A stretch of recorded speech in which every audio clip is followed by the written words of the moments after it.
All right, friends. Another day, another win. And that's what it's like being a United fan. I'm so used to winning every game, and this was just a shoe-in from the start.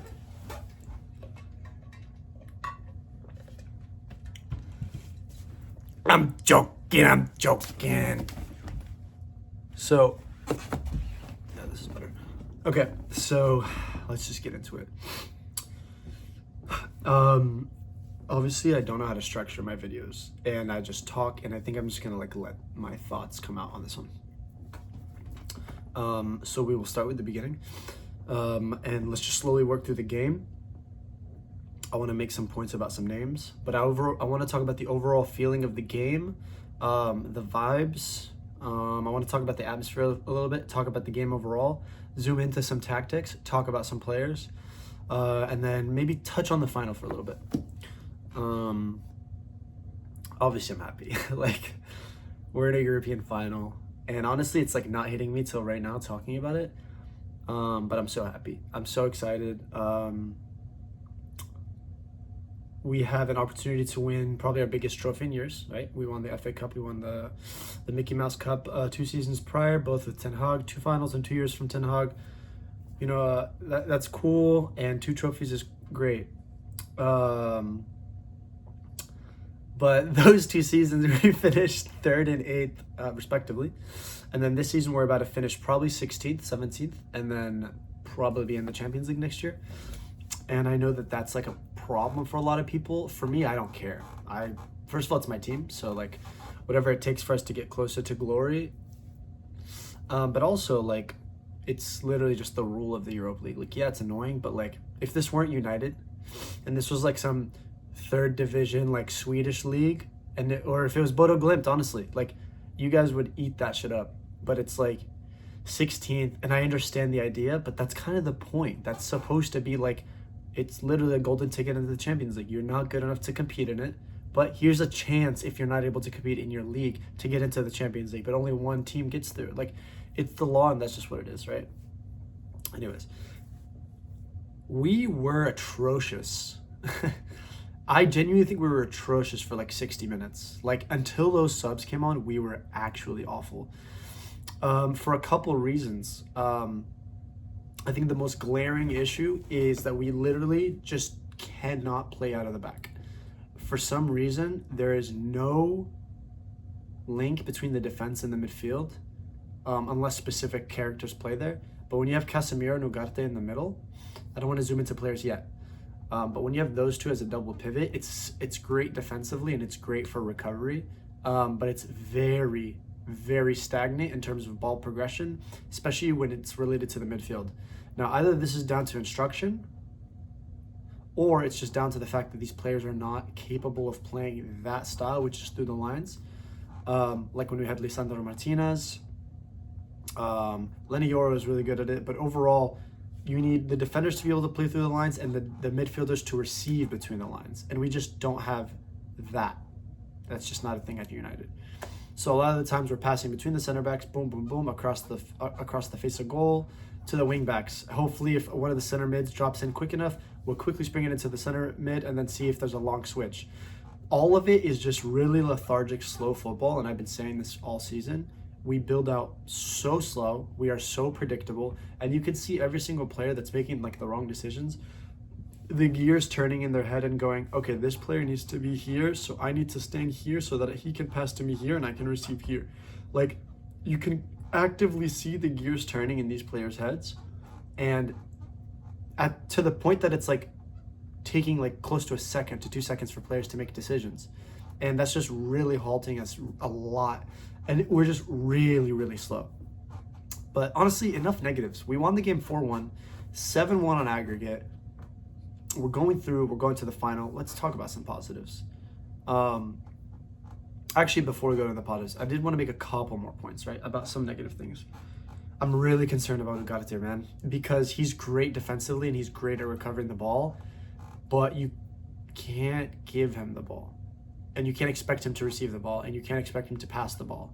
So he's a midfielder that doesn't want the ball. That's bad, especially if we're considering, having Casemiro leave. Now, if we bring in a center midfielder, okay, that's fine. Ugarte can be an understudy, but even then, bro, like, wouldn't you want Ugarte to be a ball player, like great defensively, but also be able to play passes? I don't know. For me, it's like really concerning. Another player that's really concerning, who's not going to be here anymore, is Lindelof. Shocking performance, genuinely a shocking performance. There was one point where he passes. It was like towards like the last 20 minutes. He intercepts a ball, good tackle, and just passes across the box to their players. And Maguire had like a similar clearance too, but I think that's like what we concede from.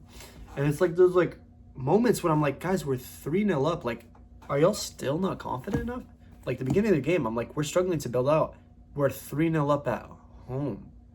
Like, what does it like? Was it genuinely the 10 men? Like, we won 4-1 today, right? We won 4-1. But like, was it genuinely the 10 men that made it such a big difference for us?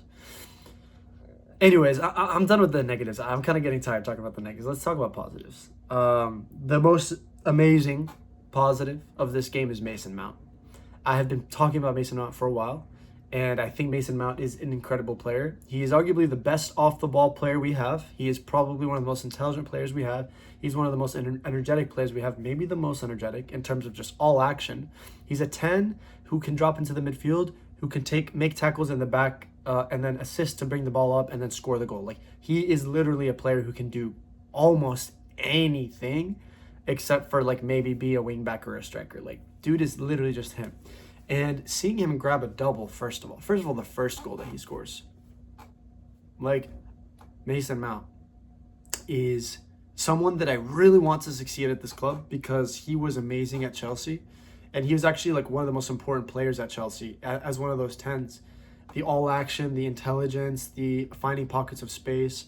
I really, really hope this man can, find his form and stay injury free, because a team where we're struggling to choose between players like Cunha, Mason Mount, Joshua Zirkzee, like, that's really exciting. That's really, maybe Ryan Shirky, if Garnacho leaves, like maybe Manu, like, this is amazing. And I love that Mason Mount grabbed the double. The first goal, Mason Mount got the ball. It gets off his chest. Luke Shaw gets the ball, passes it to Yoro. Yoro does like a little dribble dummy, passes it to Mason Mount, turns on a dime, far post, bottom corner, clean ass finish. That's Mason Mount, bro. He's been trying those types of finishes for a while. He's been trying, and his goals have not been coming off. Today he scores two.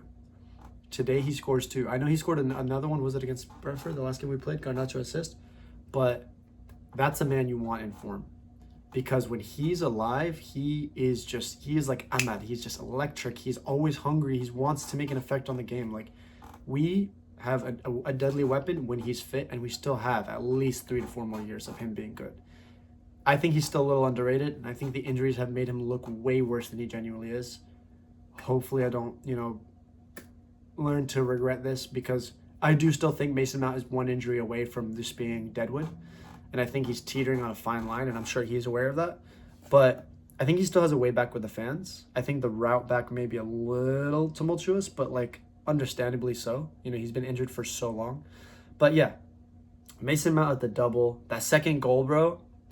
The keeper coming off his line to clear it over, and Mason Mount just finds it and just slices the ball perfectly. Left foot. Like, I know the goal is wide open, but that's like a still easy to miss. Like, it's far, you're nervous, you have to think quickly. If you miss, your players are going to be mad at you for not playing it safe. But I think he's thinking we're winning the game, and I'm Mason Mount. And that's a beautiful goal. And like, for the first time all day, Ruben Amorim is smiling. He clearly loves Mason Mount, and that just really makes me happy, because I see Mason Mount as a potentially really important player.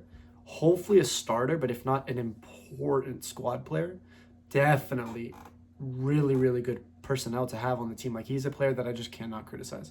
I think Amorim fully agrees. And so seeing him score that double and seeing Amorim's reaction kind of makes me feel like Amorim loves this guy and sees him as like a really potent player in his system, and like wants him to succeed. Ding, ding, ding. I love it. Like, Mason Mount looks humble, he's hungry, and he's talented. This is great. We're in the fucking final. A couple other players to talk about. Casemiro.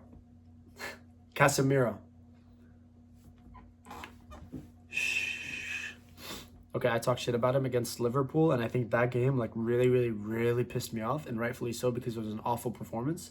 But as Amarim has said himself, he had to learn how to play Casemiro, and Casemiro looks like a player that needs to be shielded in specific parts of the game, and if you do, he can flourish, and it looks like that's what's happening right now. We're watching Casemiro play his game. He's excellent technically, very good at reading the game, very good passer, and somehow still an aerial threat. How many times has Casemiro dug us out of the mud with a header on a set piece? Newcastle, Mickey Mouse Cup. Come on, bro. Casemiro again. Like the assist for the final goal for Maguire against Lyon. The goal today. Just overall his impact on both legs of Lyon, both legs here. He is the most important midfielder we have, obviously not including Bruno. I'm talking between him and Ugarte. And consistently, again, Ugarte is the one that gets subbed out. Even though Ugarte is the one with legs, Ugarte is the one with the energy, Ugarte is the one with the tenacity, it's Casemiro who stays on because he's the one with the intelligence, the understanding of the game, working well enough in terms of speed. He can still work on that, obviously, work on that, whatever. He's old. But besides that, he understands the game well enough that he doesn't have to run a lot. He understands where he needs to sit and just affect the game, and he does that so well. And Amarim has really, especially since that first game where we had Casemiro and Eriksen as the double pivot, thank God that shit is over. Thank God that little experiment ended on day one, because clearly the two oldest players on the team cannot be a double pivot, especially with the least legs. Both of them are technically excellent, but they cannot run a midfield without another runner, especially if they're each other's runners. Besides the point, I'm really happy for Casemiro's redemption arc. Still think he needs to go in the summer, but put some respect on the man's name, man. People called him washed. I was one of them. I'm going to eat my humble pie. Casemiro, amazing today. Again, amazing season from him. Amazing redemption arc. I think he is just really good because he's in such a shit team, but I still don't think he's good enough for us going forward. And that doesn't dismiss anything I just said, right? He's old. He needs to leave, right? He just needs to, and that's fine. He can still be very impactful up until that point. A couple other players to talk about. Dorgu is interesting, man, because he had like one opportunity where he slips in Garnacho, and we're gonna talk about Garnacho. Where he slips in Garnacho, and like in those moments where like Dorgu is running centrally or is running at the goal or like is able to shoot, he's really good. And like it's funny because like part of me is thinking, is he better at right wing back? Which is still Ahmad's role. Like, don't get it twisted. Ahmad is still the best right wing back we have. But it's interesting, but I don't know. Let me not go that far though. But Dorgu is clearly a 20-year-old playing in a league and in a system that's definitely the system's for him, but maybe he's not ready to be like that impactful yet. I can see the potential. He's strong. He's fast. He looks like he could be a wingback that scores a lot of goals for us and just be really, really attacking. But technically, he could definitely improve, and he makes some interesting decisions. Like today, he kicked the shit out of one of the players' legs because he couldn't get to the ball in time. Like it was like that first game where he played and he got a red card, and I'm like, he'll do stuff like that, but that's just his lack of experience. And I think that's something that'll improve with time. And I'm no way slating him right now. I definitely will give him at least a season or two before I make up my mind on him. You know, I'm definitely not somebody who makes up my mind on players really fast. Even though I say the things I say about Ugarte, and I know it's the first season, I don't think Ugarte is trash, but I am a little concerned about the fact that he literally just cannot hold the ball, and whether that's something that Amarim is willing to keep in the system or not, right? He's not bad. He's just not maybe capable of the responsibilities that role holds, because I think maybe as like a CDM who wouldn't be expected to be a deep line playmaker, perhaps, but one of those pivots is going to move forward, and unless it's Ugarte who moves forward, maybe, and then you just have someone else who's a deep line playmaker that we sign, but that would mean that Bruno would have to play further up, and that would mean only one other 10 plays next to him, and I genuinely think we're just better with Bruno deeper. And I think with Bruno getting older and us bringing on more talented players, I think it's just smarter to have Bruno deeper. Eventually, we'll still be playing that 3-1-6, so even though he's deeper, the deep line playmaker will be deeper than Bruno. And that's what we should be signing. Which is funny because like that's what Ugarte was supposed to be. But Ugarte, like I said, he is great off the ball. But like it just worries me that Casemiro, who's twice his age, stays on the pitch for longer, affects the game better, is a better passer, is better at receiving the ball, makes less bad decisions, makes less bad passes, looks less out of depth. Like, it's just like so many things that I'm like, is this why PSG didn't want to play him? Because he was their 5th choice midfielder, and we got fleeced for the replacement. We paid for the replacement that should have been ours. Because that, João Neves, in this system, don't even fucking get me started on that shit, bro. Makes me upset thinking about it. It's all good, though. A couple of other positives. I think Maguire had a decent game. I think he just like randomly gets shaky. Like, he kind of like caused the goal, maybe not directly, but was kind of like an assist in a way. So that kind of like annoyed me. Mazraoui today, bro, like, bro almost got himself sent off in the first half, and I'm just like, dude, like, let's not make this harder than it needs to be, you know? In the beginning, because I'm like, we're 3-0 up, and like my team is still too nervous to play well. Mazraoui's about to get sent off. We're losing this game, bro. Even without the Williams brothers and the one guy whose name starts with an S, like, these are things that are like, can I chill as a United fan, or am I still 2 years from chilling? Like, you know what I mean? Anyways, I digress. A couple other positives. Højlund grabs a goal. All of it was Ahmad's work. Ahmad, man, what a beauty of a player. Like, genuinely such an important player for us, and I'm so excited for the final, man. I'm excited to see Ahmad as a right wing back starting, because the moment he comes on, man, that 60th minute, instant impact. He almost scores on his first touch. He could have passed it off for an assist on his first touch, but like, talk about instant impact. Like the game against Brentford, like the first leg against Bilbao. Bro is back and he's firing. That's what we needed, bro. Like, look at the difference of like playing we have when we have somebody who can, by the way, he came on as a 10, okay? So he's basically like Garnacho's replacement. A 10 who can drop into the midfield, receive, and play. I understand Garnacho's good and he's talented and he has a high potential. We got to sell him. He is a winger. He's not a 10. That opportunity where he's through on goal. I know he's like has one of the most goal and assists in Europe. Like, he's very young. So like, I have respect for him, and I think he's going to go on to have a great career, but he's not for the system. He's talented. He can score goals. He's not for the system. He's like Rashford, but honestly more consistent right now. But yeah, man, we're in the final. A couple things I will say. I was surprised that Amram didn't start off with a more attacking selection, but you know, I'm not the manager, he is. And overall, I'm just pleased to see that we were able to score. Clearly the subs made the difference, and clearly that first 11 just cannot play football.